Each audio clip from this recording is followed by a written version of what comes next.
Okay, Jeff, today is Thursday, September 12th, 2024, 6 p.m. This is a notice of public hearing. The first, we're going to be opening the public hearing. First discussion is going to be on the proposed budget for fiscal year 2024-2025. You just open the hearing and skip the time. The time is 6:01, and we open the hearing. Good evening, Council, Mayor, Mr. Wright. There's really no other change from last time with the budget. Are there any questions on proposed? I can ask times what the breakdown is. I know you're doing the tax rate and the budget, right? Yes. Okay. I didn't have any questions on the budget, but the tax rate, what is the combined rate in the M&O and So the MO is going to be the proposed tax rate being with 1.5617, and the proposed tax rate is 4.383. 25661? Yeah.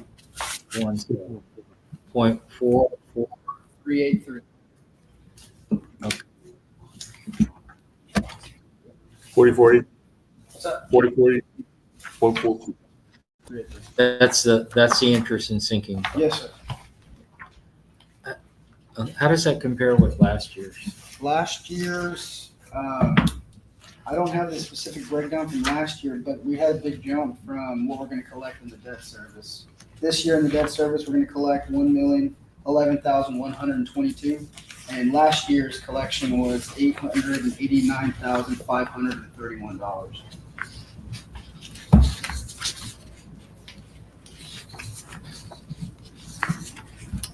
On the, I noticed that on the budget, I was reviewing some of last year, what we were proposing and what we were looking at in previous years. We're proposing a 3% salary increase this year. Yes, that was budgeted at 3% cost of living. Okay. And for the last few years, from 2020 on, I didn't go further than that. We've been about above the COLA, national COLA for a while. Do you have any information on that? No. So, I'm not too sure how the cost of living adjustment suggestion comes about. I think that comes from here. I'm not too sure, how we kind of come up with a 5 or a 3. So the actual 2024 average COLA was 3.2% last year. We did have a 5% increase last year.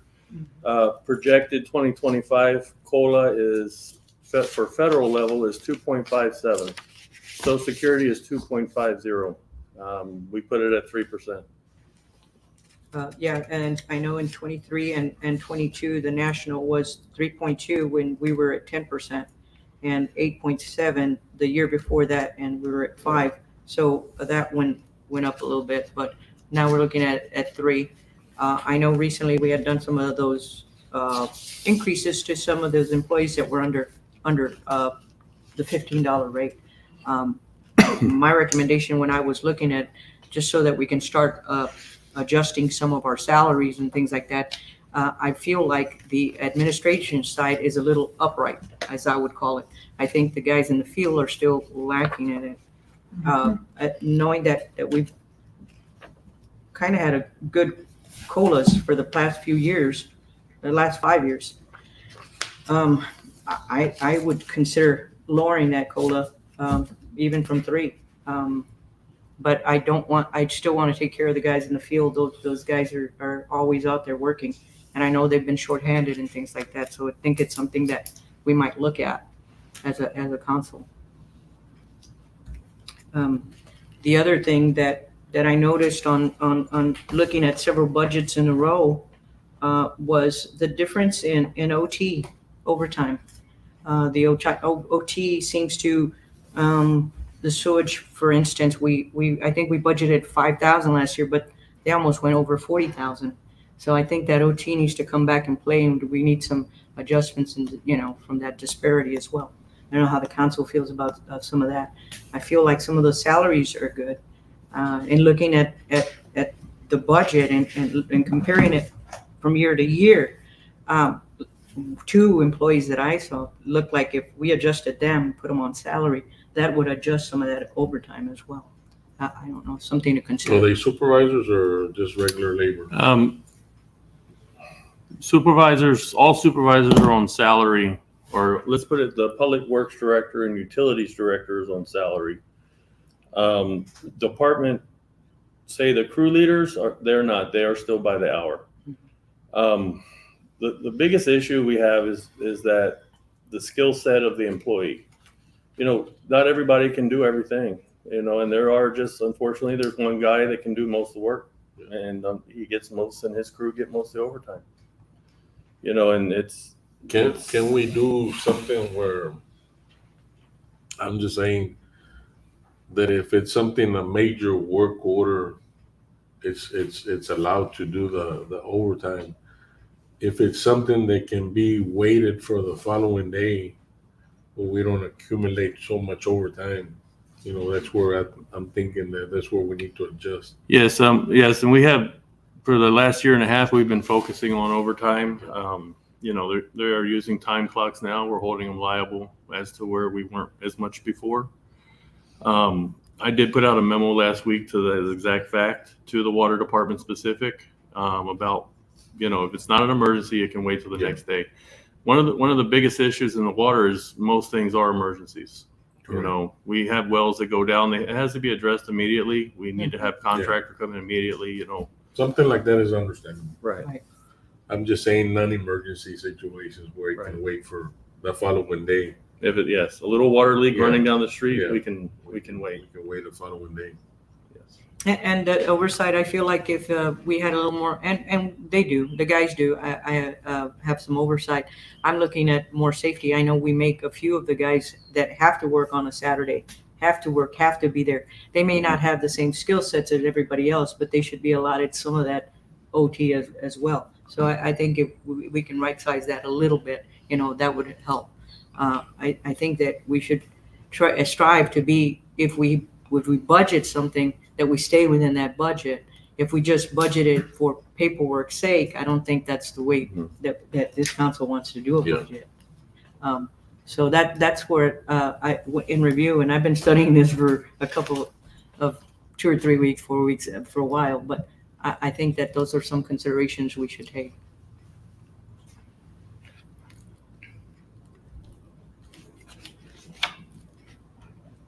And I'm free with the council. If ever you want to see any of the paperwork that I've looked at, you're welcome to it. So I can present that to you. Any questions for Mr. Garcia? On the rate of the tax rate on the city side, is it still at 0.70? That 0.70 has been on the past 4 years, correct? Yes, but the only thing changing is the money coming in. Okay. So, The appraisal. yeah, so The we have, Appraisal's been going up. so we had an increase this year. Even though our property tax is still at the 70 cents, the value's kind of, Went up. exactly. So that made our 70 cents worth more. Part of the issue is that we've looked at that has caused the issue of the taxes. It is going up. It is an increase, but it is staying at 70. Is that a lot of the city's debt? A good portion of the city's debt obligation is against sales tax. So of course we pay payroll off of sales tax also, and then we pay part of our debt obligation. Council, there's things that we want to do in the community that have been expressed to me, and there's no ability to do it. We're just trying to compensate for what we're losing, at this point. So right now, we literally don't have the ability to pave a new road. We don't. And that's why we're trying to compensate, and we're not coming out and saying, okay, well, we're going to raise you to the limit of 80, I think it's 89 cents, correct? 77. Okay, 77. We're not raising to that point. We're just trying to mitigate it year after year just to get us even. So when Mr. Garcia spoke about the rate, the 0.443831, can't read my writing here, whatever it is, you can't change that. That's mandated. Right. So every time that goes up, the other part goes down. So you're paying 44 cents out of every dollar collected on debt service. And That's by federal law, that's by state law. state law. Yeah, you cannot have a debt without accruing an interest and sinking fund unless it's paid out of current funds. So your budget can actually be 100% debt service. So that is every time there's a purchase that it's financed and you're not paying it out of your current budget, then it becomes part of the debt, and then it has to be set forth in your budget. And if you don't do it, the debtor can actually make you do it. So that's bonded indebtedness. That's the trucks. That's all the other things, and that's coming out of your general fund. I think from what I've been looking at too and reviewing, I saw a lot of things that maybe and I don't like going there, pre-COVID, we had a lot more money running around town. And I think we got to that point where we didn't make adjustments in a timely manner. Now we're in that point where some of those things are coming. But I think because we have the new budget coming, I really believe that we should take in those changes into account, not count on those chickens before they hatch. But that way we can start leveling off some and being able to do a little more with our money. And the biggest thing that I see is that as a council, we are our citizens' stewards. We should be the good stewards and control that spending and budget and have more awareness of how it's being spent.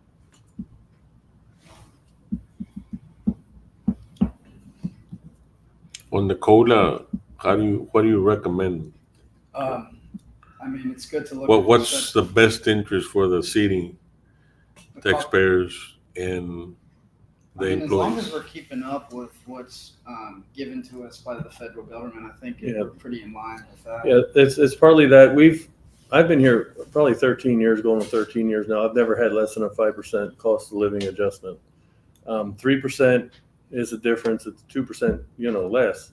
Part of what has been looked at also, and we bring up COVID, and 2 years ago there was a 10% increase, but that increase wasn't to pace the COLA, it was to pace inflation. So we have to take that in consideration also. And that's what I was looking at. We're still cutting a little bit, and we got to pay attention to the inflation also. Things have gotten very expensive. Yeah, and I've got the COLA if you want to look at it. But even if you do go back 10 years, the government itself in 2015, 2016, they were under 2%. Mhm. And we were still above that.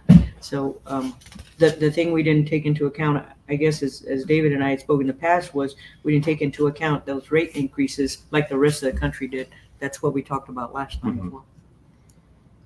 I can, for the past year, I can speak just a little bit on it. Part of it is some of the employees started $8 an hour. In federal jobs or other state jobs, they didn't have that rate. So there was higher given. Mm-hmm. Some of the people here that are making higher amounts of money, they took the opportunity to go to school, get licensing, didn't get different inspection licenses, different things. So they did get raises over the years. That's kind of how it happened for me. I started here at $8 when I went to school, and I kept pushing. And then I got raises. And some of the other staff has done that too. It's been offered to everybody. The last year and a half, everybody has the same opportunity here to get the education and get the raises. So some have taken advantage and some haven't. And looking at longevity too, I'm all for those troops that have been here a while because they've carried the burden of the everyday jobs. While some of us did get to go to school, maybe they can't. Maybe their families, whatever it is. But longevity has to account for something. Correct. Did we want to open to the public for public comment and then come back and discuss the proposed tax rate, or do you want to continue? How would you like to continue? What do you want to? You have any more questions on the actual budget? Mhm. We can still keep talking. I did want to ask on the cost of living, that's just in the budget. You haven't given it to I haven't No. given it to No. anybody. Okay. So that 3% could be used different ways when we can set Some up. part today and then another part another We time. could, or we could do evaluations of employees and give them a raise off of that money. There's a lot of ways we could use it. So it doesn't necessarily have to be 3% to the employee. And You- I've seen over the years, you usually do that at the end of the year.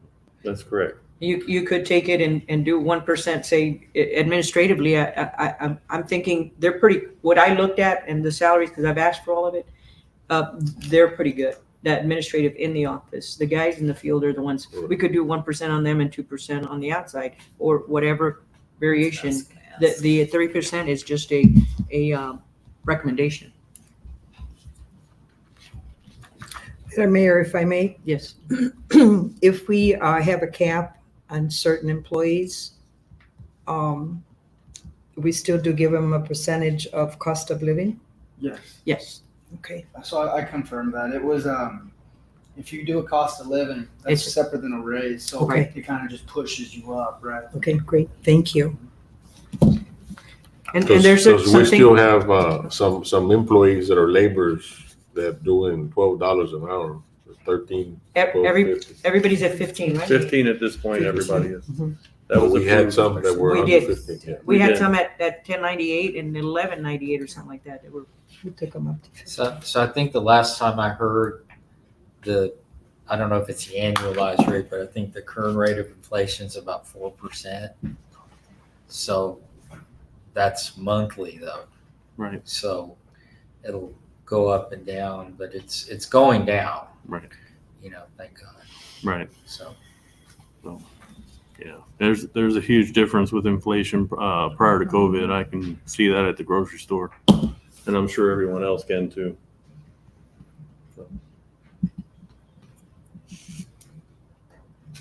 so just, any other questions? I don't have any more.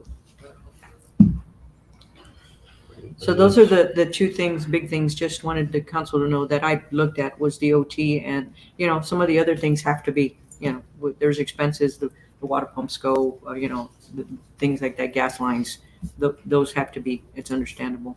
And so those are some of the things that I was looking at, just to try, there's gonna be some things that are coming this way, that you approved the last meeting, right? Well, one of them is Cheatham? Was Keaton, it? Yeah. Yeah, coming in generator and project. doing an assessment. There's a couple of Oh. assessments, Texas Water Development Board on that. Texas Water. No. So there is coming some assessments that hopefully will better right size. But we're still stewards of our community, and so we want to do what's best for them too. If there's nothing else for Mr. Garcia, I'm going to open it up for public comment. I don't have anything else. Thank you. Thank you. Did we have a citizen comment on the budget?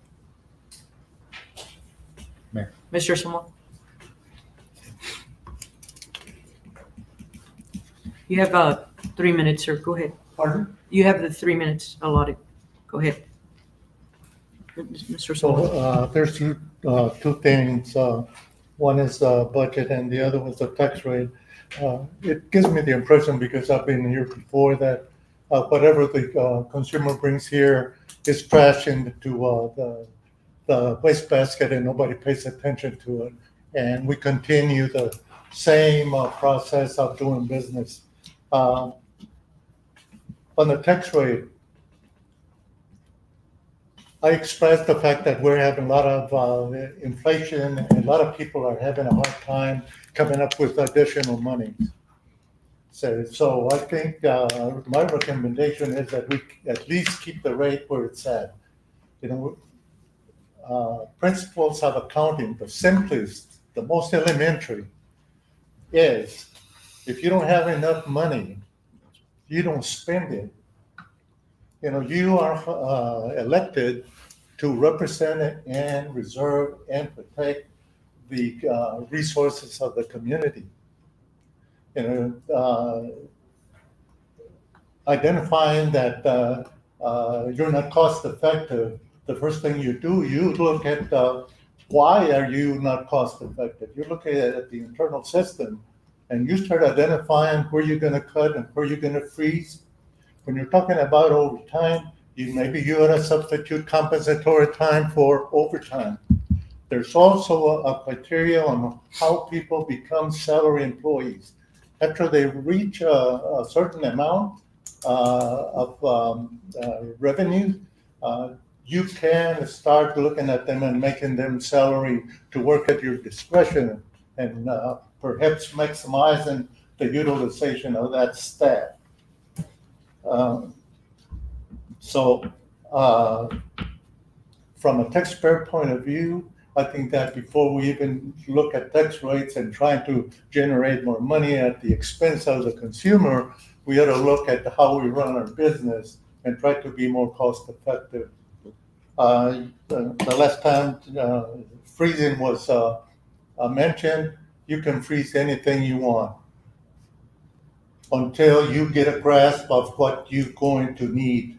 But the last thing you want to do is penalize the consumer and the taxpayer. The budget should not be the pencil has no limit. You can put it as much money into that budget that you want. But in reality, you better be conscious of how you're spending that money, or you will always be behind the eight ball trying to come up with more money. And who are you going to penalize? The people that you were elected to represent. Another thing that you might want to start looking is, how do you recall council members? If the community is not satisfied with the decisions that are being made here, the officials can be recalled through an election. So I think that you ought to look at that and become familiarized with that. I thank you. Thank you, Mr. Samar. Mayor, you're new here, so you may not know this, or you may know this, but the city actually implemented a tax freeze on senior citizens. Okay. Are you aware of that? No. So once you turn 65, whatever your rate is set at that point, if you're living in the home, those tax rates are frozen at that point. And the appraisal district can fill you in on that if you want to get more details. Okay. And I think that was done 10 years ago, 12 years ago, when Joe Lozano was mayor. Okay. Do we have another public comment? Mr. Alvarado? Council, I wanted to touch briefly on a couple of things, but I'll save my other for later. The budget, you talked about merit raises. You talked about overtime across the board raise and everything. You might consider just merit raises for that employee that puts out that extra effort versus doing, because you might have me and you standing there and you over there busting your butt, and I'm standing here on the shovel knowing I'm going to get a raise regardless of what's going on. So that'd be something to consider versus just giving everybody across the board some kind of consideration. The other thing is, I still have it stuck in my craw as why we have two city administrators. Doing the math, $174,996 was paid just in the contract. Now, reimbursement for Mr. Davalina was almost $10,000 extra. So combined price of $182,978 for a city administration. Two people. I was wondering, when y'all advertised looking for a city administrator, what did y'all advertise that for? What salary? What salary did y'all advertise that for? Because I'm almost positive it wasn't $182,000 with reimbursements, with lodging for someone. I'd be willing to bet y'all didn't put that in that job description. It just makes me look at things differently.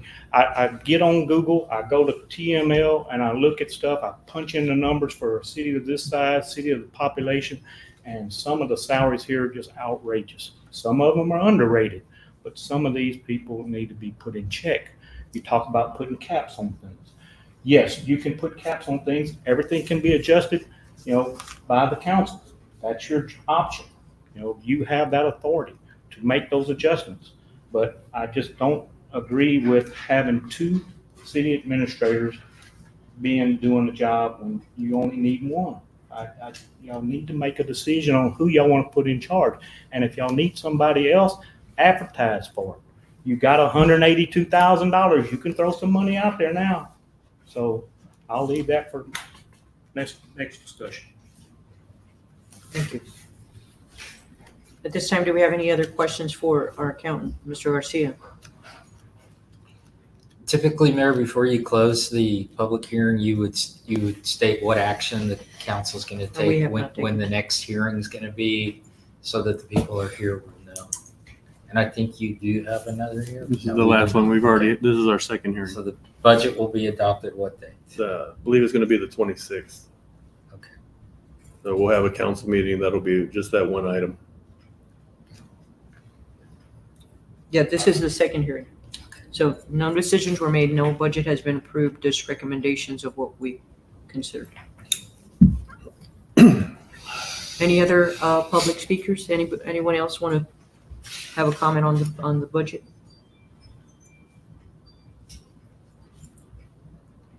Well, with that being said, I'm going to go with number 2 and go ahead and close the public hearing on the budget. The time is 6:27. We'll take a short recess, 10 minutes, and then come back for the regular meeting.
Let's get her started. Good evening, everyone. Here we are. This is our regular scheduled meeting, Thursday, September 12th, 2024. The time right now is 6:34. Starting it a little later because we had the public hearing on the budget. First item on our agenda is to call this to order. So we called it to order. Next, Georgia, would you please roll call, please? Ms. Mary Korleski, Here. Mr. Gilbert Ayala, Here. Ms. Chris Garcia, Here. Mr. Manuel Rodriguez, Here. Ms. Mayor Luna, Here. and Mr. Alejandro Garcia. He called in and said that he has a prior commitment already with his family. We'll move on to number 3 and stand for the Pledge of Allegiance, please. We have to, Make a motion. Yeah. well, after you sit down. Yeah, we can do that. I pledge allegiance to the flag of the United States of America and to the republic for which it stands, one nation, under God, indivisible, with liberty and justice for all.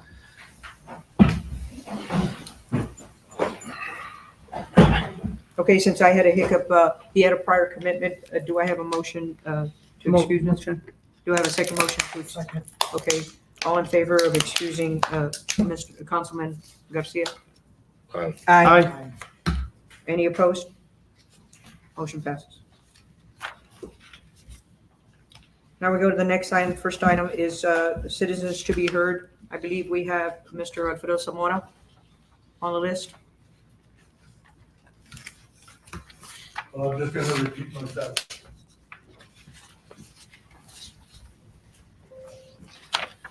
I do wanna just reemphasize again, to give credence to the people that come in front of you, voicing their concerns, and hopefully my role is really to try to create some awareness and utilize my experience as an administrator to make things better for the city. But we have to be conservative in how we spend our resources because it affects other people. The occupancy monies are still community. The motels, all the businesses that pay to that account, and I'm one of them. So I do have an interest in that, and it's a lot of money that we pay, and to get the impression that, oh, it's not yours, let's spend it. It's not a good sign that should be reflected by the representatives of the city. So I wish you well, but be conservative in what you're doing and make sure that you utilize personnel to the extent that you're able. Sometimes we create additional costs by hiring people that we really don't need.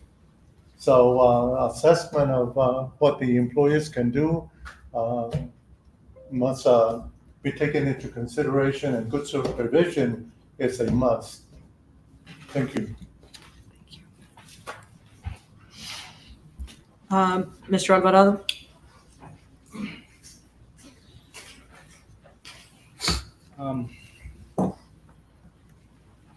I'd like to know who runs this administration, Mr. David Wright or Mr. Davalina.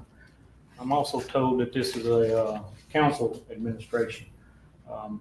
Do y'all go to City Hall every day? Do y'all see the ins and outs of what's going on?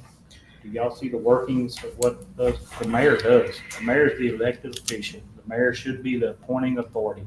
The mayor needs to have control of her office and her personnel. I ask you to give her that power back to do what she needs to do on a daily basis to run the city efficiently and without any hesitation. Now, granted, anybody can bring any kind of grievance up and bring it to the council and argue their point, but the mayor needs to have that power to hire, fire, and do whatever. It shouldn't be based off of Mr. David Wright. He can make recommendations all day long. Mr. Davalina can make recommendations all day long, but it should be up to the mayor to do that job. With that being said, I'd like to know why this council is paying $3,000 to a lady that's doing grant money. I understand it might be something that's needed. It is a needed deal, but somebody's job description should have somewhere in their, as their last line on their job description, should any other duties as assigned. You need to assign somebody to learn how to write grants. That's a city job. It needs to be done by somebody at the city to quit wasting $3,000 a month for a lady that's writing grants. How many grants is going on right now? I bet you it's just 2, if that. So you're paying her $3, and I understand this lady's got a full-time job, and I understand that, it takes a little while to do grants, but at the most, if it's 24 grants a year based off of that, off the brochure that I give you, you should have at least 24 grants if that person is working nonstop on grants. I understand she's got a full-time job, so let's cut it in half. Do you have 10? Do you have 5? Do you have 7? Y'all have 2, and you're paying her $3,000 a month. Quit padding people's pockets for jobs that are not getting done effectively and efficiently. I just, y'all need to start looking at your dollars. Everybody else is, I am, but my question to you is that every documentation I've asked for open records has not been Mr. Wright's signature on anything. It's been Mr. Davalina's. So make up y'all's mind who y'all want to be in charge and do something about it. Thank you. And just to let the council know, I had put myself with public comment as well, wrote myself down, and mainly what we spoke about on the budget and the recommendations I had, the adjusting the 3% and then looking at overtime. And just to respond so that, I don't know if Mr. Alvarado is aware or not, but so that the public knows as well. Mr. Davalina is no longer on the payroll. He resigned, and I read a letter of resignation last time. So, and that position right now is not going to be filled till we reassess some of the, so I did want to make that comment. Other than that, any other citizens' comments that we had? Nobody? Okay, we'll go on to topic number 5, and that's the approval of minutes for August 29th, 2024. And you had a chance to review that. Did anybody have any changes that they saw?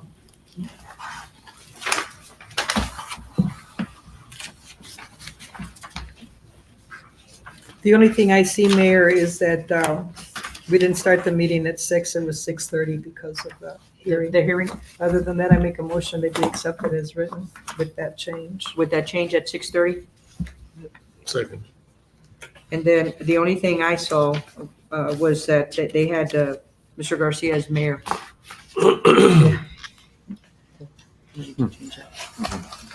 So do I have a Javier. motion to have that amended as well? Javier.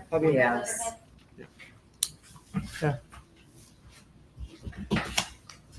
Who seconded it, sorry?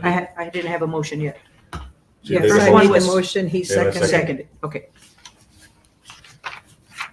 So then the question is, everybody to vote on, and do I have a motion to approve the minutes with the, The motion's been made and seconded, so we just need to get a vote. right?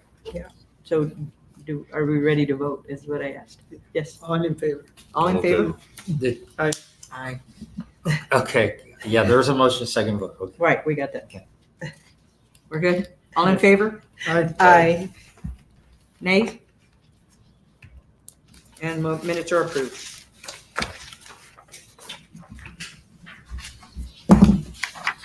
All right.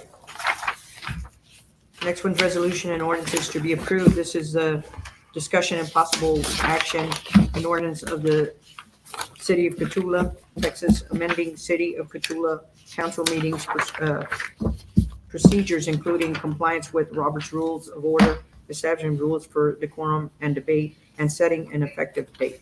Mayor, this is something that Mr. Wright asked me to do. It's changing the meeting times of the regular meetings and special meetings to 6 p.m. And the effective date is today, but it also states that meetings will be held here until the Stockman's Bank building is ready. So those are the only changes. We are actively working on that building as we speak. The floor is going to be started Monday next week. There was a little touch up on electrical that's being taken care of at the moment. Hoping by November we will be able to move to that building and have a meeting there. Moving forward, the general setup in the beginning will be like this, how we have it now. In the future, with council's approval, I'd like to actually set it up as a council hall and have it professional, how it should be. So. And at that point, I think David and I also discussed that maybe the municipal judge would be able to utilize that too in the event that she had courts and things. Right. That's how it's done in every city I know. Yeah. That's also their port. Nice. One other thing that David and I talked about, we thought that's a good use, and it's also, I think it's more accessible Right. for the people that may live close by and not have to drive all the way out here. I always turn wrong, and then there's no interest here. I know. That was the first motivation for it, was to get it back into the town center, so that it was within the community and people could literally walk there if they had to. Do you know the capacity more or less? I'll find out that. I don't have a number for you at the moment, so there's a calculation to get it. I'll find that out. Annabelle, I can have her do it so that there's an occupancy for it, but I can get the measurements and get it for you, even myself, before she does it. So all the restrooms and everything are good to go. Everything Yes. is just mainly the floor. It's mainly the floor. I do want to try to find some historical pictures to put on the wall there. If we can find photos, maybe blow them up and frame them, of the Stockman's building or the Front Street in general. So we are looking for that also. If anybody wants to donate pictures to the city, and we can blow them up and use them. Madam Mayor, if I may? Yes, ma'am. In this item number 6, I do not see anything in here saying acceptance of a member to be excused. I think it should be presented to the council by presiding officer, name of the council member and reason for asking to be excused, and then a call for motion and second and vote on whether we excuse that person or not.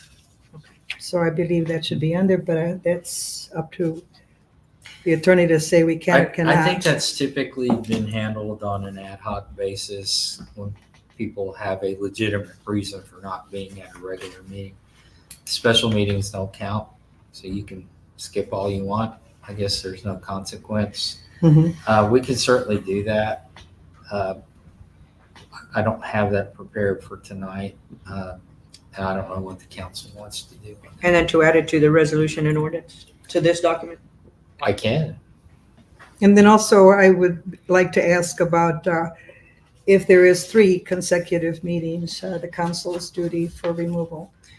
That's actually contained in state law. Okay. That's in the statute. It used to be in the ordinance, so I just wondered if that needed to be in here too. That's the only questions I have. I would recommend that it would be in there as well. Okay. Well, do you want to, we're already having our meetings at 6, so Excuse me. I can certainly add those. So you want to have provisions on excuses and the consequences for 3 unexcused. That's easy. Thank you. They have to be consecutive or non-consecutive. Consecutives. They have to be considered. Consecutive is stable. Any other recommendations? So at that point, do we? I know in the past, we had a city councilman that was excused for a long time period because of sickness. Mhm. So those are things that you might want to look at. If somebody say somebody misses a meeting and you just don't do anything, then is that excused, unexcused? You never said what it was or it wasn't. I think it has to be done at that meeting. I know Angel Maldonado years ago was sick for a long time. Juan Garcia was sick for a long time. And, you know, sickness is one of those legitimate excuses, which honestly, I don't think you have to excuse them for. You know, because if you know for a fact the person was ill, but, you know, so that we have that in there, we can certainly put that. And I can get something to David. Mhm. Here's what we do. Prove this tonight as amended, and I'll come back with the final document at the next. For signature. Because from what I understand, excused absences are for sickness of self and family, and that's perfectly fine. And then there is, of course, life goes on and things do happen. That's why that kind of stuff should be brought to the council and excused so that every member is protected from being excused. I know there are some times that some of us, and talking before in the city council, they have full-time jobs and you know, you have to look into that, emergencies. We had a nurse at one time, and he was a nurse in the ER or something, you know. Those are excusable things, but it has to be up to the council. Right, no, and I totally agree with that, Mr. Ayala. The only thing I'm saying is that if we are There's some, like there's first responders, you know. Right, consider a right, first responder. right, but just for someone to try to be excused because of their job, to me, is not acceptable because we all know we meet on the second Thursday of every month, and therefore I don't work, so everybody else does. But they know that we went for this knowing that we have a meeting every second Thursday of the month, so you should try to work that out with your employer to be able to attend the meeting. So unless it's an emergency, like you said, the nurse and firefighters and all that, that's totally different. And fundamentally, I don't see any issues with having it on our ordinance and having the statutes have it as well. So we should, if anything, not be less, but a little more restrictive. And because it's said in fundamental, so it's still going to come up to your board to vote on it and approve it or not approve it, right? Sure. So do we want to vote on approving this ordinance with the fact that Mr. Peña is going to? I think you have to, because if you don't, then your meetings are supposed to start at Right. 7. Go back to 7. Well, I make a motion that it should be as, with the amendments to vote along, yes. Okay. I'll have the final document to you, and then you give it to me. I'll have You the second mayor the can sign motion? All right, in the motion for this ordinance, for the city to move our meetings to 6 o'clock, and the discussion has occurred and resolution and ordinance to be approved. Do I have a motion to approve? Do I have a vote to approve? Can I say something? Sure. I'm gonna start getting out at 5:30, and I have to go and shower and get dressed. I know it's see if we could do it at 6:30, because we have to look nice for our town. You know, there's a lot of town people that come businesses, and we have to at least look presentable, you know. And I like to shower and get dressed before over here. So I'm asking at least 6:30, you know. Instead of 6. I make a motion that it could be 6:30. 6:30 is okay with me? Thank you. I second it. Okay. Now we have a motion and a second, and we'll go ahead and take a vote on approving the recommendation to move our meetings to 6:30 and eventually moving them to Stockman's. And do we have all ayes? All Aye. approving? Aye. Aye. I'm sorry, who seconded the motion? I did. Mr. Ayala, Sorry. that's okay. Any nays?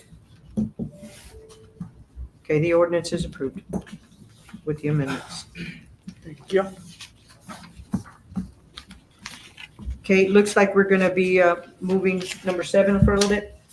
Yes, that's correct. Mr. Snowden asked for 30 minutes at 6:30, so hopefully he'll be here around 7.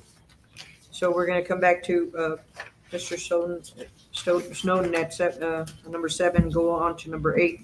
And this is discussion and possible action on memorandum of understanding between LaSalle County and the city of Cotulla for the use of Alexander Convention Center. I don't have any details on that. Okay, the county has really requested that they have an interlocal agreement or MOU agreement with the city that gives them the ability to use the convention center X amount of times a year versus coming to the council meeting and every time they need to use it and getting approval. So that's really what they've talked about. Mr. Keith Franklin, their attorney, created the MOU. It went to Steve. Steve made his amendments, read through it, and that's what they're asking. I never heard back from Keith as to whether they were okay with it or. I did not either. Yeah. So we haven't heard from them. I don't think we should approve it tonight. Should table it for the next meeting. We'll table it for the next meeting. But even then, is there any questions that the council has that they want to ask? Well, what I got from David was kind of an interesting document, but we did put some limitations on it. Basically, what it is that the county can use it subject to availability, and so long as they're using it for a public purpose. So they can't come in here and have casino night or something like that. I mean, it's got to be business. I really don't know what they use it for. I've never seen them in here, but I guess they have meetings. They use it for trainings and things like that. Correct. And then they have had conferences, and judges from other counties come in and they'll hold conferences. DPS will hold conferences with them. Just different entities come in and hold conferences. So they're not proposing any kind of a use that's in. And actually, the agreement says that the uses have to be consistent with what you've done in the past. With Government. with business. Yeah. It also says that if they want to use it, but it's not for one of those reasons, then the normal rules apply. Correct. Then they'd have to pay. The other thing I don't know is how many years they want the agreement for. Usually we put in 1 year and then it renews unless somebody cancels it. So, like I said, I haven't heard from him. I've got a bunch of these I got to look at. They're also asking for the council to agree the deposit, that they would not pay the deposit, but they would have their staff or they would fix whatever's broken on their own. In the past, have they paid a deposit or we just waived it? We've waived it in the past. So I believe every use of the county has been waived for several years.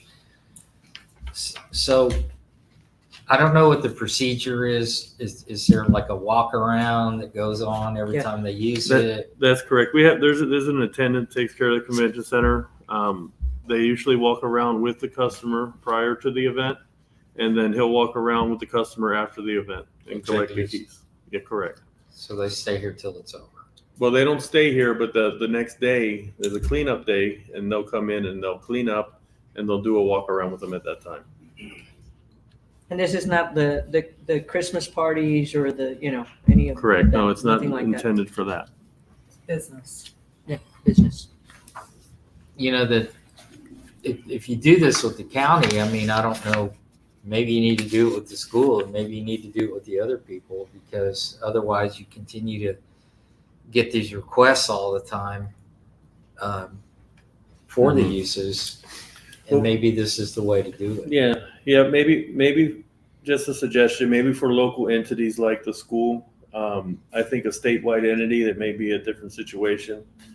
Just my opinion. I know we've talked about amending the contract to where a 501c3 maybe can get it at a discounted rate, something like that, versus paying full 100% or not paying nothing at all.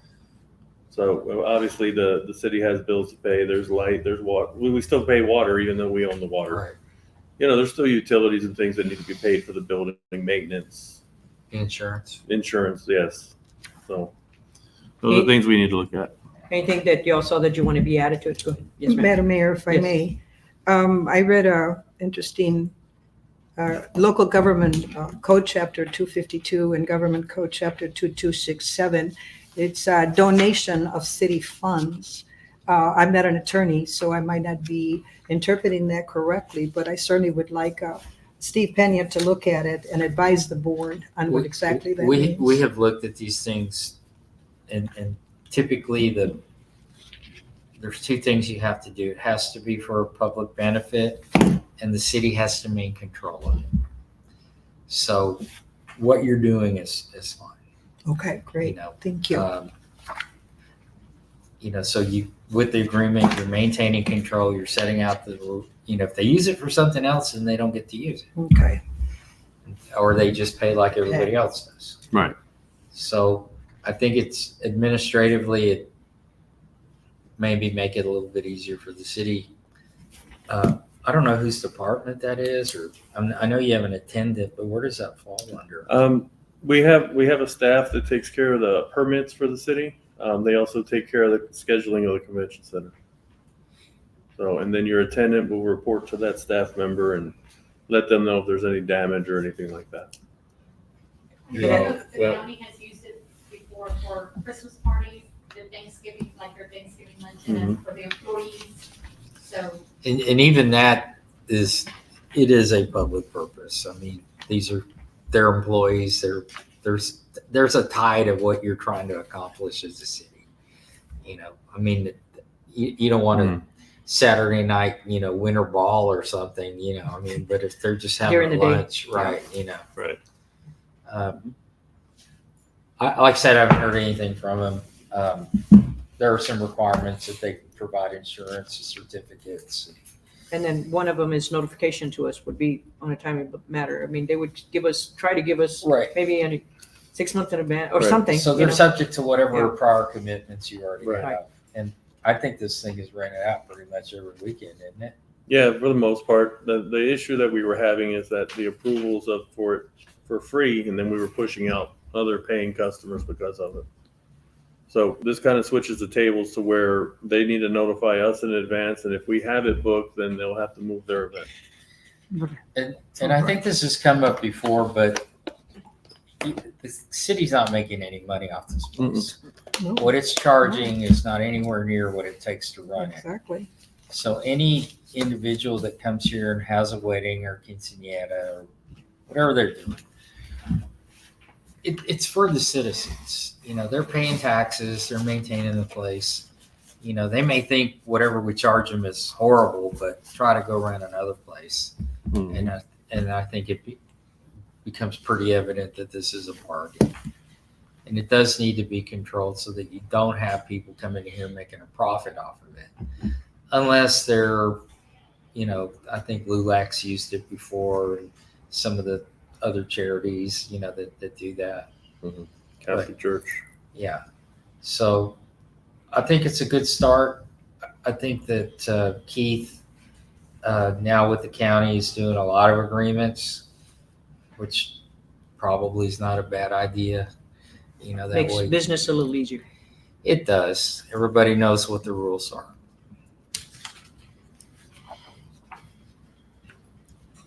So we're going to wait on, It's a- we're yeah, going to table this like I one. said, he hadn't gotten back to me. That guy's super busy. So one of these days I'll get an email from him. So number 8 is officially tabled. Yeah, you typically take a vote. Make a motion. We have one motion, Ms. Rayala, second motion. Ms. Garcia? Table. To table.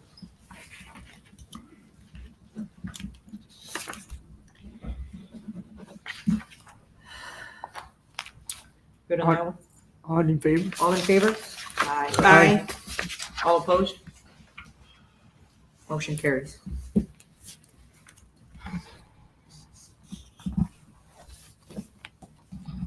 Nothing on Jeff yet. We'll go on to number 9 then. All right, number 9 is A discussion and possible action on the interlocal agreement between City of Cotulla and LaSalle County to allow LaSalle County road and bridge crews to operate within the city limits. And David will touch on that. Yeah, so over the last few years, I've had different commissioners with the county approach the city asking for an MOU or interlocal agreement to do road repairs within the city limits. It's really 3 different commissioners at this point. I brought it up to Mr. Franklin, their attorney, that instead of doing 3 MOUs, well, let's just do a blanket MOU to where a commissioner can notify the city of their intention and plans, and they can give us a plan of what they're going to do, and we approve it and we allow them to make the repairs within the city. In this interlocal agreement that they have here, they're asking for it to run for 30 years. That can be terminated by council with 30-day notice, but they are asking for 30 years. Personally, it's a good thing. It helps us beautify our city and fix our roads, you know, so I'm pretty much for it. I mean, You know, I haven't actually looked at that agreement. I know we did do another agreement for Nueces Street.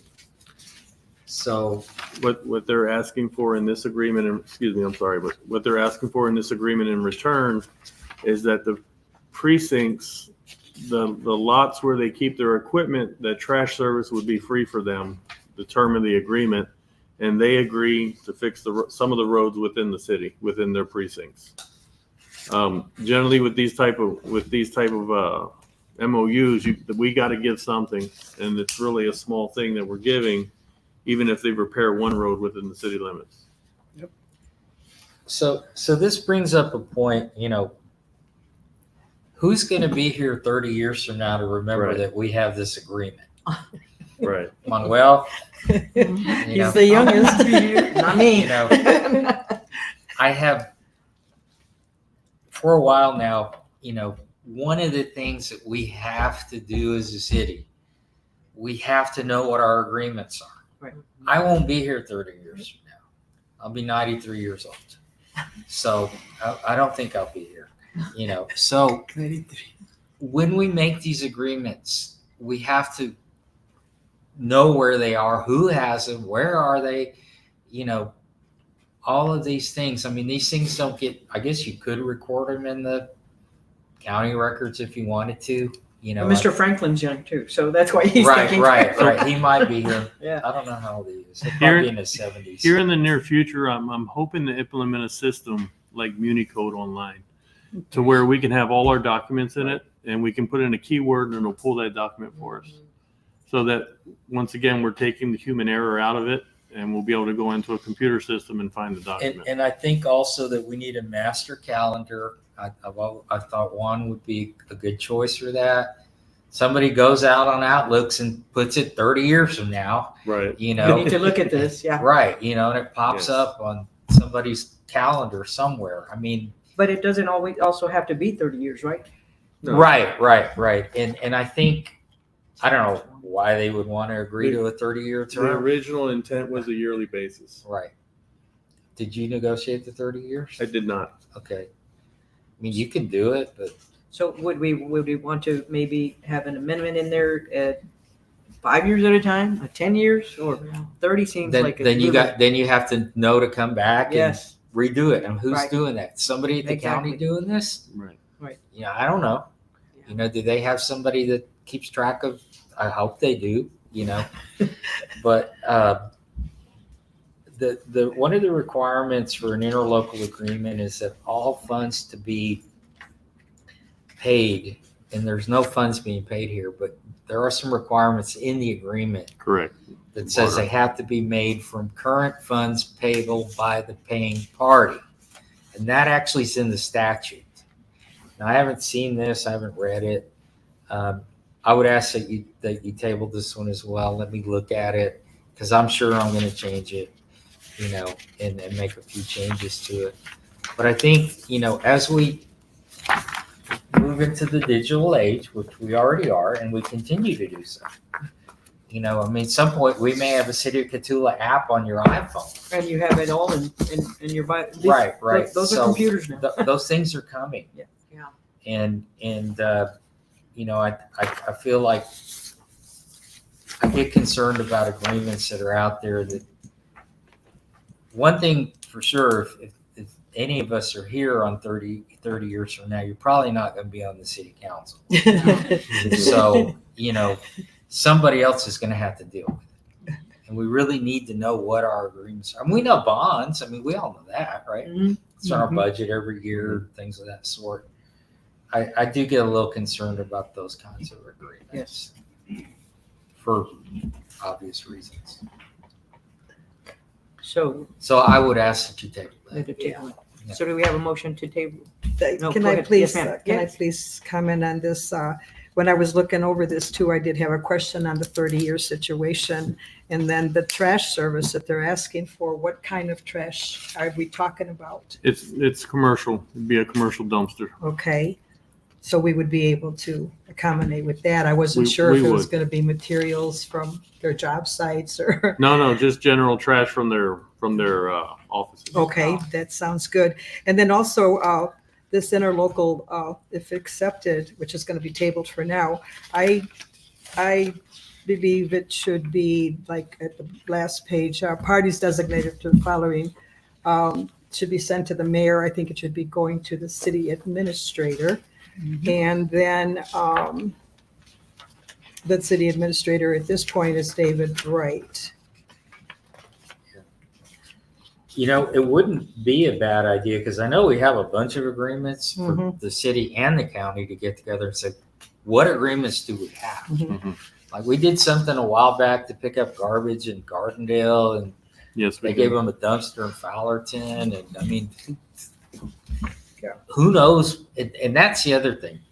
They need to be made with the commissioner's court, not individual commissioners. That's part of the point of this Right, too. right, because that way they know What what everybody's they're doing. dealing with. I think Yeah. each commissioner runs their own precinct, and I think they generally have full authority to do it.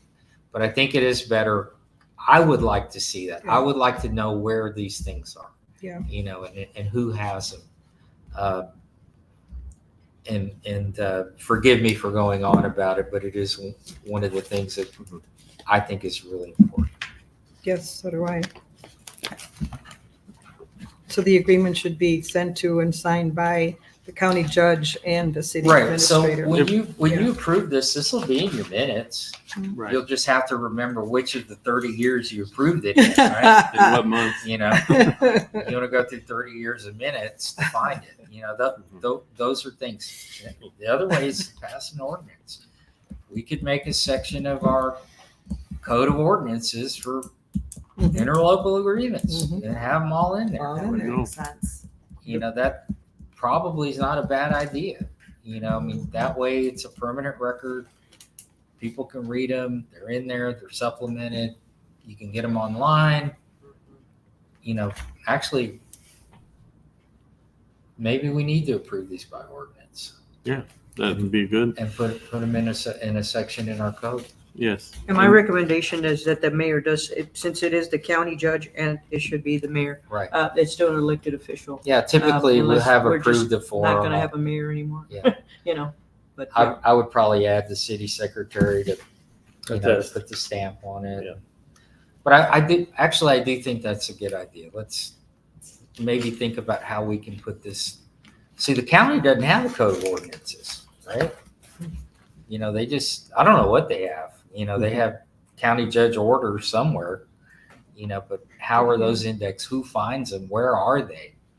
You know, people get elected, the person elected, you know, and you know, you want to be able to have some continuity and not have the favorite dodge was I wasn't in office when that was passed, right? Yeah. You know, so you know, at least they're aware of it. But I think that may be one way to solve that riddle or that problem. We still need the calendar though. Yes, sir. We're working on all of it, actually. So we'll be bringing it to council for approval for these type of things. Okay. So we have a recommendation to table this one as well? Yes, ma'am. I'll make a motion to table. I'll second Second it. motion. Okay, all in favor of tabling this? Aye. Aye. All opposed? Motion carried.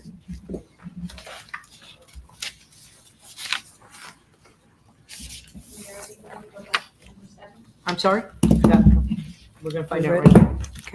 I don't have anything yet, so we can go ahead and continue. He's there? Okay. Okay. Go for it. All right, so we're gonna go back to number 7, right? Yeah.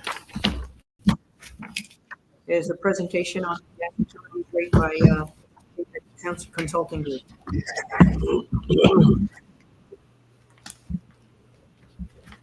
he gonna have to do it by the phone? Is he gonna have to do it by the? We're gonna see. Testing 1, 2. Can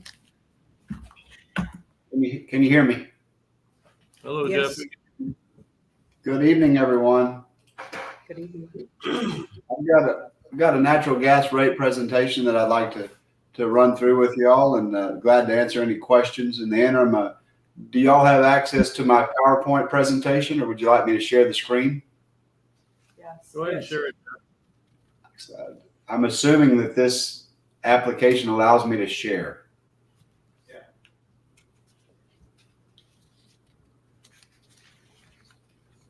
I don't think it does. What you did last time. Could y'all follow along with the hard copy, please? Okay. I'm not seeing a sharing button. If you'll please go to slide 5. Hey, Mr. Son, there's a share button where you can share it. Where would I find that?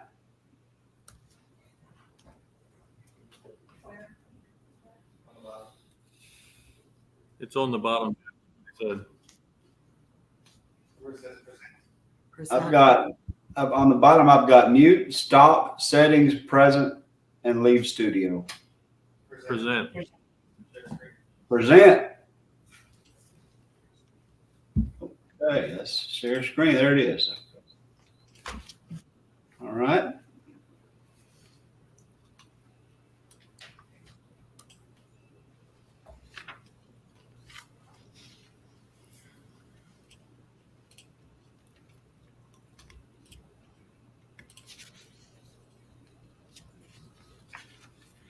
Okay, are y'all seeing slide 5 on the machine on the screen? Okay, so here's our natural gas customer base and the evolution since 2015. You'll see that y'all have had some declines. You were at 517 accounts back in 2015, really in the full swing of the Eagleford. You're down to 473. And I'll add that a lot of the cities around you are experiencing actually more aggressive declines in natural gas service. So you've been a bit insulated by these declines, but you still have a dwindling customer base we have to be aware of. If we can advance to the next slide, please. This is a summary of what your usage is versus what your revenue, what the source of your revenues. You'll see that residential is contributing 31% of the revenue, only using 15% of the gas. And really that is compensated at the bottom by the prison transport. You've got a long-standing agreement with TDCJ to where they will, you only charge them a small transportation fee. That's why of the 5 million cubic feet that you provided, you only bill them for $4,900. So that's a long-standing contractual agreement with TDCJ for gas, which really puts more of the burden on the commercial and residential customers. Although I do have recommendation to increase the prison transport charge. If you would please advance to slide 8, or I'll advance to slide 8, and this is your residential customer. And if you'll look, your average cubic feet is averaging 900 cubic feet per month through the meter for residential. And that's down pretty substantially. Back in 2015, it was almost double at 1,450 cubic feet. So we've got declining consumption and declining customer base that we have to be aware of and plan for. Please advance to slide 9. So slide 9, this is a summary of the charges that you have for natural gas, excluding the cost of purchased gas versus many cities around you. And you can see that, as with water and wastewater, Cotulla is the lowest in the very large peer group. I'll point out something else to you. If you notice how Hondo, Poteet, Pleasanton, and Alice all have the same gas rates toward the high end, those systems have all chosen to outsource the gas function to CenterPoint. So they all have the same rates because CenterPoint now runs their gas system. And I know that discussion, you've had that in the past, and you can see what the rate impact is for residential. It's actually the opposite for commercial. But here's your rate comparison. Again, a good value to your customers for 1,000 cubic feet, which is about the average. I have in slide 10 the same information for 2,000 cubic feet, larger, double the average. You can see that even at that level of consumption, you're still at the lowest of the peer group. And I'll add that Carrizo they haven't adopted the rates yet. We'll be talking next Tuesday, but they're looking at modest increases similar to what I'm recommending to the city of Cotulla. And then Pearsall has also engaged me to do their rates. So everyone is under pressure with their rates, and several are considering at least talking with a private sector provider. Okay. The next slide, 11, this is your commercial, and you can see they're at 30 times on average what the residential uses 1,000 cubic feet. Commercial is 30,000 cubic feet. So much higher consumption on average. And you can see that their consumption has not really dropped. They're at 31,000 cubic feet per month in 2015, and they're still at 30,000 in 2023. So not the same experience as residential, and the number of customers has actually grown since 2015. You're at 37 in 2015, you're at 48 now. So that's been a good thing for your system, and every chance you can get to emphasize when a new development comes in and wants to work with the city, anytime you can emphasize we need you to buy our gas and be on our gas system and buy gas-fired appliances, it's in your interest to do that if you want to continue to run the utility enterprise fund for gas and not subsidize it from other sources. Okay. Slide 12 is a comparison of your gas rates, again, excluding purchased gas.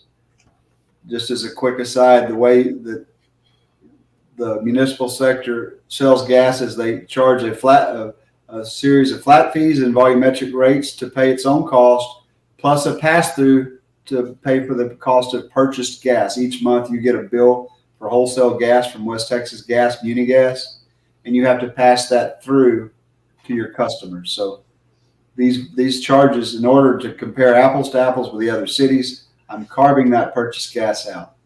But you can see you're 2 ticks above the average for commercial. And it's interesting, if you look at the lowest, CenterPoint, which is providing the service for Alice, Pleasanton, Poteet, Hondo, Divine, they're actually lower on the commercial side. You recall they're higher on the residential, they're lower on the commercial. So that's an interesting observation. Slide 13 gives you the same information, but for 20,000 cubic feet, you're in the same position. I'm gonna, in the interest of your time, I'm gonna skip ahead to slide 16, which is your cash flow. I'm forecasting over 5 years if the rates are not modified. And this is with modest increases in your operating expenses. And I'm showing that next year you'll have I'm showing you should have a deficit this year of about 41,000. And beginning next fiscal year, you'll have a deficit of 21,000 growing to 76,000 by 2029. That will need to either be subsidized by general fund or other utilities, or corrected by rate increases. And I'll add that I did your natural gas rates, I believe, in 2013. I gave you a 5-year plan, and it looks like the new rates were only adopted through year 2. There was only increases. That's correct. In the Yes. past, there was never utilized. So you've got, if you go through year 2 from 2013, that means you've got 9 years of pretty significant pressure due to inflation on the cost to retain employees, buy purchase gas, pay for parts, labor, without any increase in your rates. So let's move forward to slide 17, which is really I think, one of the most important slides. What is the impact of the rates that I'm recommending on an average customer? So at 1,000 cubic feet on the very top, right now, without purchase gas, they're at $19.63 a month. And I would ask y'all to consider increasing that by $1.48. So an average bill of $19.63 becomes $21.08 in October. And it goes up about $1.48 each October thereafter, till by the time the 5 years are up, you're at $27.02. Now, I've discussed the cost of purchased gas. Well, before we do that, let's look at slide 18. Where would Cotulla stand after the 5 years if everyone else raised rates by 5%? You can see you would still be the lowest, a full $20 or $10 below that peer group average. So still a great value after the rate increases. Now let's go to slide 19. What do these rates look like if we include the cost of purchased gas? And assuming it's $4.49 an MMBTU, which is close to what the current bill was. So that raises it to $24.11, the full money on what someone receives right now in a bill. So that $24.11 would go up by about $1.63 to where it would go to $25.74 in October, and then $1.65 there each year, roughly, and for 5 years. So in the end, you're at $32.47 for 1,000 cubic feet. I'm going to go to slide 20. Slide 20 is your commercial rate recommendations. A bit higher, just because of the volume, but you can see the average customer uses 31,000 cubic feet.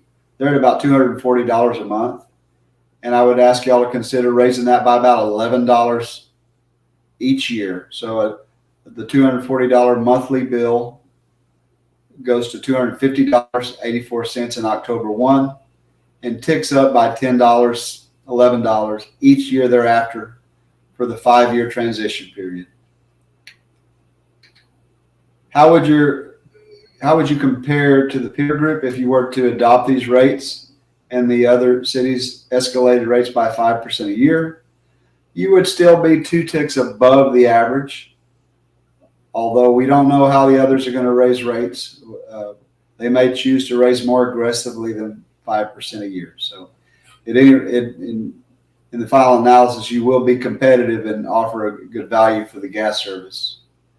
I'm going to skip slide 22. That just shows you the cost of the gas with the purchases for wholesale in it.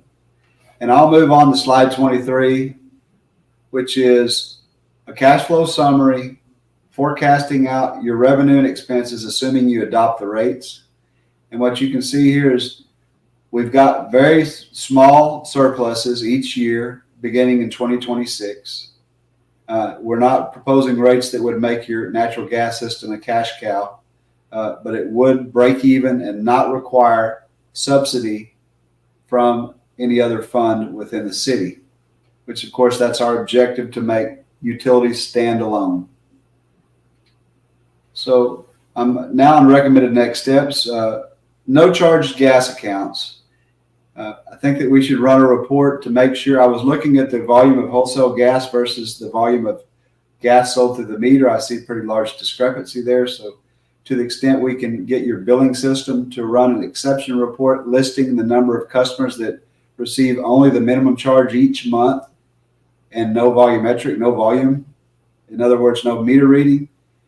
Well, we just did this in Carrizo Springs and learned that there was over 50 customers who pay for the service but get no meter reading, and one of them was McDonald's that went back to at least 2018, I believe. So we're pursuing retroactive billing with them right now to correct that. But I think it's in your interest to generate that list with your billing system on zero consumption users, and then systematically assign staff to go to those dwellings or businesses and find out why they would pay for gas to the minimum charge if they got no service, no volume.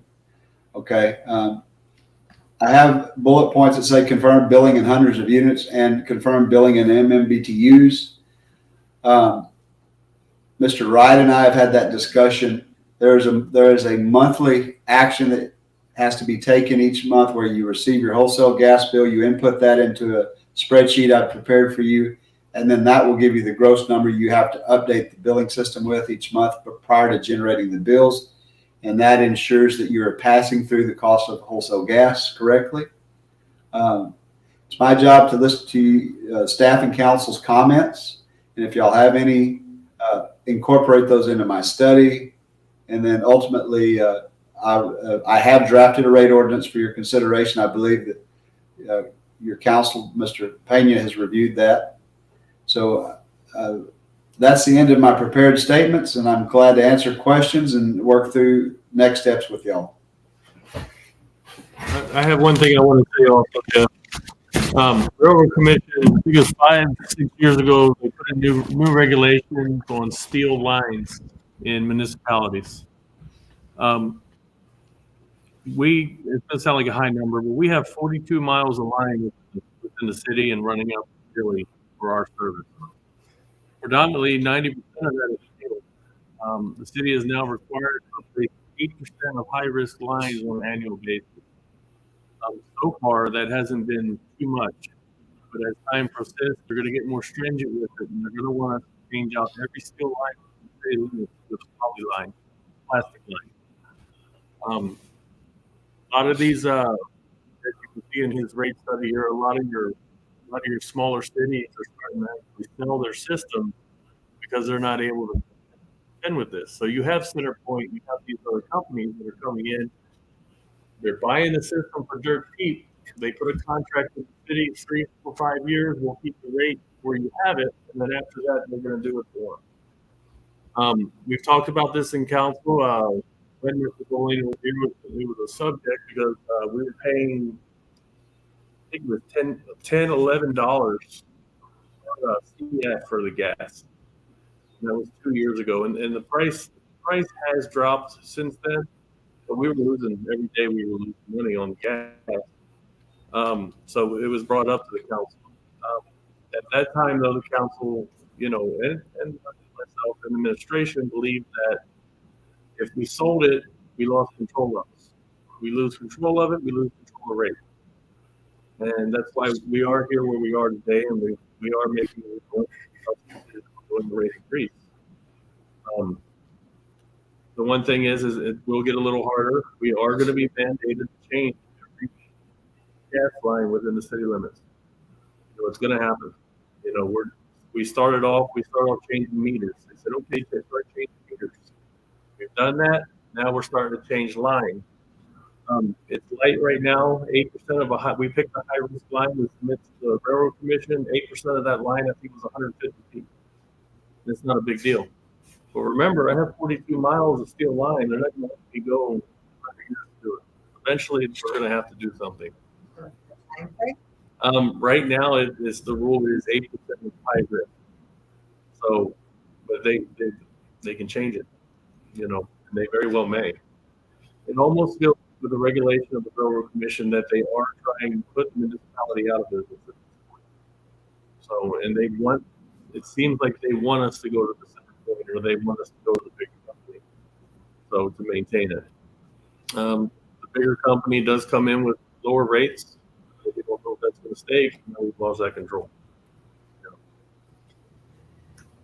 So just wanted to put that out there and let you all know. Sorry, Jeff. You're fine, bud.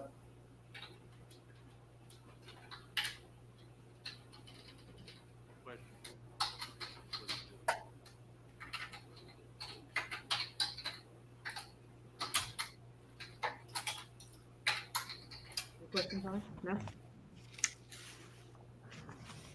Thank you so much. Glad to help. David, did you have an action item tonight, or is it only the presentation, or did you have the ordinance on the agenda as well? Item, this was a presentation only. Next month, we will be coming back, I believe, action for GAP. And we're going to get a presentation for municipal solid waste. Okay. I drafted the ordinance to reflect an effective date of October 1 for the new rates. So just please bear that in mind as you schedule council's consideration of that document.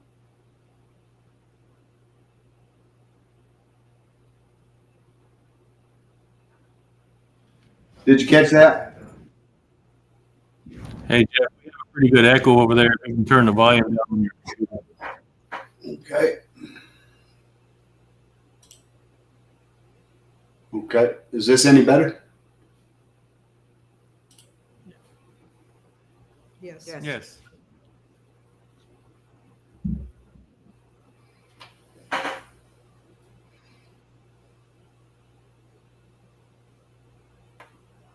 Hey, Jeff, could you repeat it, please? Yes, sir. The ordinance is drafted to reflect an effective date of October 1 for the new rates. So please keep that in mind when you're scheduling council's consideration. Could you hear it that time? I'm sorry, Hello? Jeff, we can't understand it, anything you're telling us. Well, how about that? StreamYard is not a good thing. Let me see. I'm going to call you, David.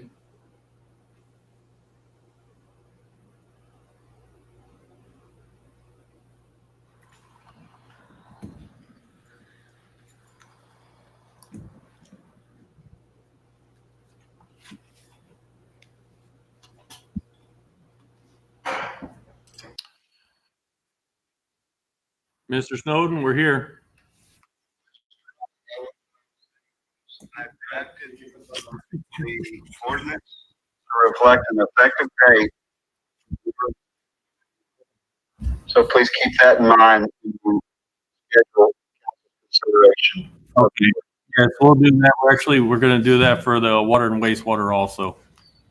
Okay, great. And then the next presentation will be on solid waste. Okay, very good. And we'll see you in October for that one, sir. Thank you so much. All right, no problem. Thank you. Jeff. Thank you. Did everybody hear him? What he said? Yes. So the rate studies that have already been accomplished, and then the next rate study we're going to do for the solid waste. He wants an effective date of October 1. So when if the council approves it, it would go in effect this fiscal budget. Okay. That's what he's looking to do. Okay, that was number 7, right? Yeah. We'll go on to number 10. Discussion and possible action to approve invoice number 8 submitted by TC Construction LLC for the Cotulla, LaSalle County Airport Sewer Main Project in the amount of $169,899.79. Okay, this here is specific for the sewer line that goes out to the airport. The whole project in its entirety has been approved. This is generally for informational purposes. This is the last pay app on the project. We are going to have the retention after. It is around $70,000 after this payout. You do have another item for a credit change order, which is a credit to the project coming up. But the city's pretty much letting you know that we've completed and recommendation of approval.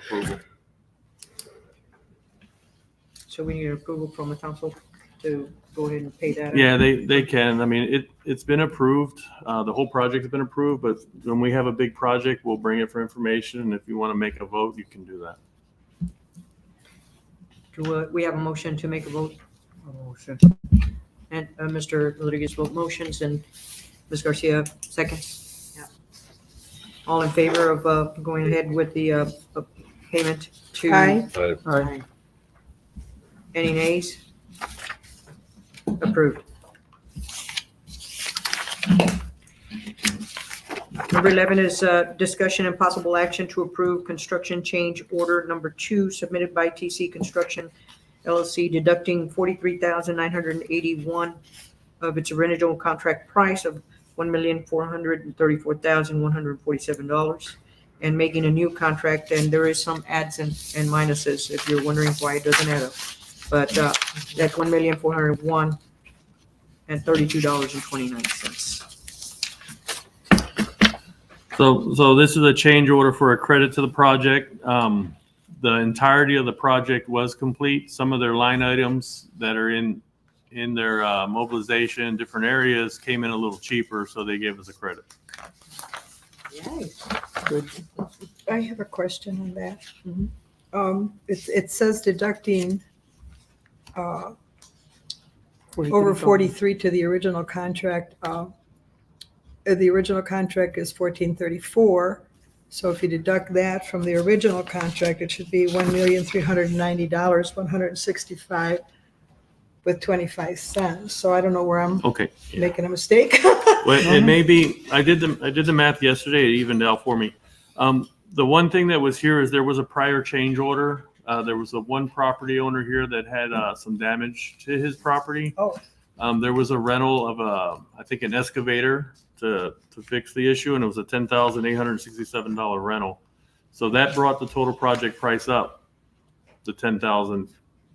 Okay. So if you look at the spreadsheet, it adds up, because I had the same question.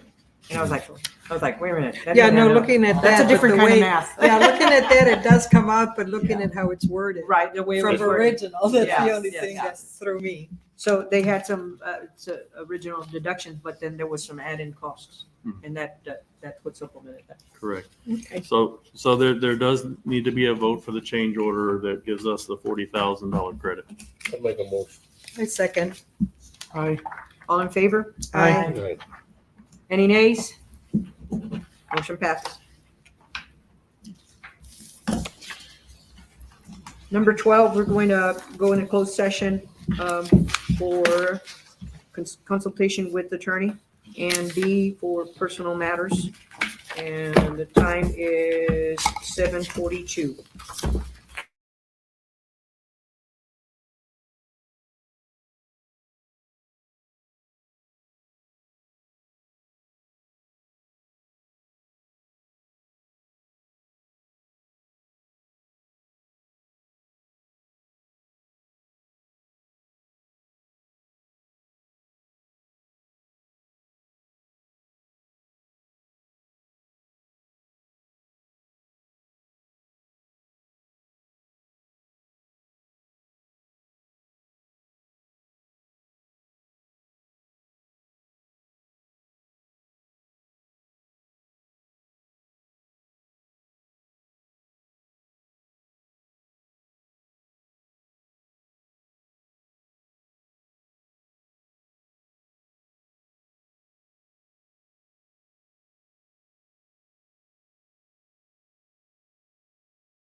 This is a pretty heavy shirt. I don't know if you really feel I'll it. give you yours back in a minute.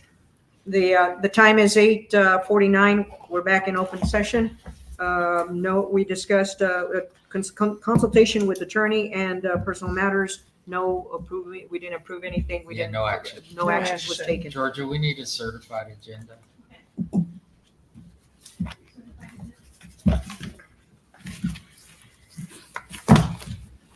So, do I have a motion Make a motion to to adjourn. adjourn? Second? Okay, all in favor of adjourning? Aye. Nays? So the next meeting is when? 26. 26. What is it? October. What? We No. can. You gotta approve your budget. 6 o'clock. Thank you. You look so stylish. I know, right? Budget